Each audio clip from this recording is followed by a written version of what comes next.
Bonjour à tous, on se retrouve pour une nouvelle position de milieu de partie, combinaison bien entendu. Qu'est-ce qui se passe ici? Dame, tour fou, cavalier de chaque côté, avec plus de pions pour les noirs a priori, 7 pions contre 6, bon un pion d'avance. On voit les pièces blanches beaucoup plus actives, évidemment la dame et le cavalier, des attaques bien sûr sur le pion en F7, sur le pion en H7. Et il y aurait la tour aussi pas très loin, et aussi le fou qui pourrait revenir évidemment pour contrôler d'ailleurs l'une de ces deux cases, F7 ou H7. Donc 4 pièces en attaque, de quoi suffire, ça devrait suffire pour créer une bonne attaque. Attention quand même à la protection du roi, la première rangée évidemment, toujours être vigilant. Mais il semblerait quand même que ce soit le roi noir qui soit le moins en sécurité ici, avec les pièces blanches les plus actives. Donc on voit tout de suite donc, des attaques sur ces deux pions, ce serait des coups forcés. Dame prend pion à chaque fois, ça n'a pas l'air d'être très efficace. Alors bien sûr, il y a heureusement pour les noirs leur dame qui est bien placée pour protéger ce pion, et le cavalier aussi en F8 qui est là pour protéger l'autre pion évidemment. Menace de mat avec les blancs, oui, menace de mat, alors pas en un coup. Pas en un coup, parce que... ah si, il y a une menace de mat en un coup, pardon. Il y a une menace de mat en un coup, c'est possible. Il faut pas... faut pas avoir peur de l'envisager, évidemment. Ça peut être intéressant, menace de maton à coup, dans cette position. La seule menace de maton à coup, en fait, qu'il pourrait y avoir, pour que le roi noir n'ait pas de case du tout, parce que la prise du pion en F7, vous pouvez essayer de le chercher, évidemment, cette menace de maton à coup, je pense que c'est la seule. La prise du pion en F7, ce serait pas suffisant pour mater, puisque le roi pourrait venir en H8, alors ce serait probablement une menace de maton deux coups, donc c'est quand même intéressant, mais on va chercher la menace de maton un coup ici. Menace de maton un coup, elle ne peut être qu'avec la prise de ce pion-là, avec la dame, mais pour que la dame puisse prendre ce pion, il faudrait que le cavalier ne puisse pas reprendre la dame, donc du coup, vous avez bien sûr trouvé le coup qui permet de menacer maton à coup, c'est le clouage avec tour en D8 qui cloue le cavalier. Bon, sauf que cette tour, évidemment, se fait prendre par la dame, évidemment. Les blancs n'ont pas le droit de jouer deux coups de suite. Et après, on pourrait encore prendre ce pion sur échec. Donc la dame est déviée, le roi pourrait bouger en H8. Attention, donc la menace avec la dame ici qui peut descendre en D1, ce qu'on disait, le roi blanc n'est pas protégé sur la première rangée, donc il faut se méfier. Il semblerait que ce soit pas suffisant, en tout cas voilà, il faut le vérifier. Menace de maton un coup ici, un coup qui aurait pu être bon, mais ça nous amène bien sûr à la menace de maton deux coups maintenant. Et oui, parce que la menace de maton un coup c'est efficace, mais deux coups ça peut être efficace aussi si c'est échec suivi du mat évidemment. Donc on avait deux options pour attaquer les pions, en H7 et en F7. A priori F7 ça serait plus intéressant de venir l'attaquer. Donc on va voir, donc menace de maton de coup, évidemment mettez la pause, mais je pense que vous avez trouvé, puisque on va essayer d'attaquer ce pion en F7. Alors après il faudrait donner mat, évidemment. Donc ce qui serait tout à fait envisageable, étant donné que le roi, si jamais il est obligé d'aller en H8, on pourrait par exemple prendre le cavalier et ce serait mat. Voilà. Tout simplement. Donc on se retrouve toujours sur le fameux thème, peut-être difficile, peut-être l'un des plus durs, le thème de l'interception, évidemment. Et par contre, là où c'est pas trop compliqué, je pense, l'interception dans cette position, c'est que la pièce qui va intercepter va elle-même créer une menace. Ce qui est plus dur, c'est quand la pièce ne fait rien, elle fait que intercepter, elle se met devant et puis c'est tout. Par exemple, si on mettait le fou, là, le fou, lui, il ferait rien d'intéressant. Bon, en lui-même, il n'aurait aucune menace. D'ailleurs, ce serait pas très bon, certainement. Parce que si on met le fou simplement pour menacer mat ici en deux coups, les noirs vont facilement défendre en poussant un pion, voilà, en attaquant la dame, et du coup, rien d'intéressant.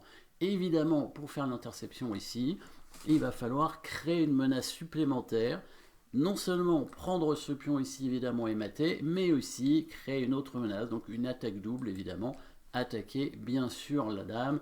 Donc on parle évidemment du coup de tour en D7 hein, qui va menacer Mat en 2 coups avec la prise du pion et la prise du cavalier, ou bien si la tour reste en vie, la prise du pion et la prise de l'autre pion parce que la tour va protéger évidemment la dame. Si le pion avance maintenant, la différence c'est que les blancs peuvent prendre la dame. Et bon, ce sera un échange, on va dire, mais on voit la tour sur la 7e rangée, extrêmement forte, évidemment. Hein, la prise de ce pion immédiate, donc avec le cavalier, on rétablit l'équilibre matériel, puisque là on récupère un pion. On va probablement récupérer un deuxième. Des créations de menaces aussi avec le cavalier, le fou et la tour. Hein. De toute façon, il y a encore des réseaux de maths possibles. Les noirs n'étant pas développés, s'ils développent leur fou, ils vont encore perdre ce pion derrière et il y aura un pion passé extrêmement dangereux ici. Hein. Donc là, les blancs ont un potentiel très fort, même s'il n'y a pas les dames sur l'échiquier. Avec la tour sur la 7e rangée, on peut rajouter un point à la tour sur la 7e rangée. Le cavalier qui peut arriver sur la 6e, c'est à peu près la même chose. Hein. Un point aussi, donc ça ce sont les deux meilleures cases pour les tours et les cavaliers. Tour sur la 7e rangée, cavalier sur la 6e, le fou qui est très fort aussi, hein, parce qu'il peut avoir une diagonale ouverte en direction du roi, et les pions noirs sont faibles, hein, si vous regardez bien. Ils sont à peu près tous faibles, et les blancs ont potentiellement un pion passé, un futur pion passé en C5, en tout cas candidat pour l'instant. Attention toujours à la première rangée, mais il suffirait d'avancer un pion en H3 pour être tranquille, a priori. Hein. Le roi ne risquera pas grand-chose ici après ce coup de tour. Par contre, ce qu'il faut voir après ce coup de tour, évidemment, c'est si on va vraiment mater, si la tour va être prise, quand même. Et oui, parce que la tour peut être prise, alors pas avec la dame, parce qu'il y a le fou qui défend, pas avec le cavalier, parce que là, il va se faire mater aussi en plusieurs coups. Par contre, avec le fou, que se passe-t-il s'il prend avec le fou? Et là, vous pouvez évidemment chercher, on va prendre ce pion sur échec, et là, vous pouvez chercher, évidemment, en mettant la pause pour voir la suite qui va arriver. C'est pas très compliqué, mais quand même, il faut le voir. Donc, on va faire des coups forcés, bien entendu. Donc, peut-être échec. Alors, il n'y a que la dame qui peut donner échec, hein, mais se sacrifier à chaque fois, est-ce que c'est efficace? Après, il faudrait mater avec fou et cavalier, hein, probablement, ce qui paraît un peu juste. Par contre, il peut y avoir quand même, hein, on connaît ce schéma de mat avec le cavalier tout seul, le fameux mat à l'étouffé. Hein, vous connaissez, donc ici, en créant une menace de mat, les noirs seront obligés de parer, et après, on va réussir normalement à créer ce mat à l'étouffer. On joue aussi sur un clouage, puisque la dame noire n'est pas protégée ici. Donc le fou ne peut pas bouger, sinon la dame derrière est capturée. Donc les noirs peuvent parer le mat, mais ils seront obligés de sacrifier du coup leur dame pour éviter le mat. Donc on parle bien du maton à coup. Le seul peut-être, non, il y a plusieurs matons à coup dans cette position. On pourrait aussi faire cavalier 6 pour menacer mat en G7, hein, mais là évidemment le cavalier serait pris par le cavalier et il n'y aurait rien derrière. Hein. On voit bien le fait d'avoir pris avec le fou, hein, la tour, permet quand même à la tour noire de protéger aussi le cavalier en F8. Hein. Donc là, il n'y a plus le mat de tout à l'heure. Par contre, il y a le mat, évidemment, avec le petit coup de fou petit coup invisible, hein, le fou qui recule pour attaquer sur la batterie, grâce à la batterie avec la dame, menace de mat en G8. Et ici, alors le clouage du fou est important parce que s'il met son fou là, maintenant on peut évidemment prendre sa dame. S'il met son cavalier devant, c'est la même chose évidemment. Hein. Alors on va prendre de la dame, mais on prend du cavalier pour menacer mat et attaquer la dame. Donc c'est aussi une attaque double. On va gagner la dame ici. Hein. On prend son fou, on prend sa dame, pardon, et après s'il prend notre fou, bah, on va récupérer ce pion. Et comme d'habitude, on aura ce pion passé, hein, comme on a vu tout à l'heure. Bon là, la dame est beaucoup plus forte que la tour et le fou. Attention évidemment à la menace discrète, hein, la tour en D1, un petit coup de pion tranquillement, voilà, pour ménager une case pour le roi, une case de la couleur opposée au fou pour être tranquille encore une fois. Il n'y a plus qu'à avancer le pion, prendre peut-être ce pion là aussi, on verra. Et on avance tous les pions à dame. En tout cas, un devrait suffire, mais on en aura peut-être besoin de deux.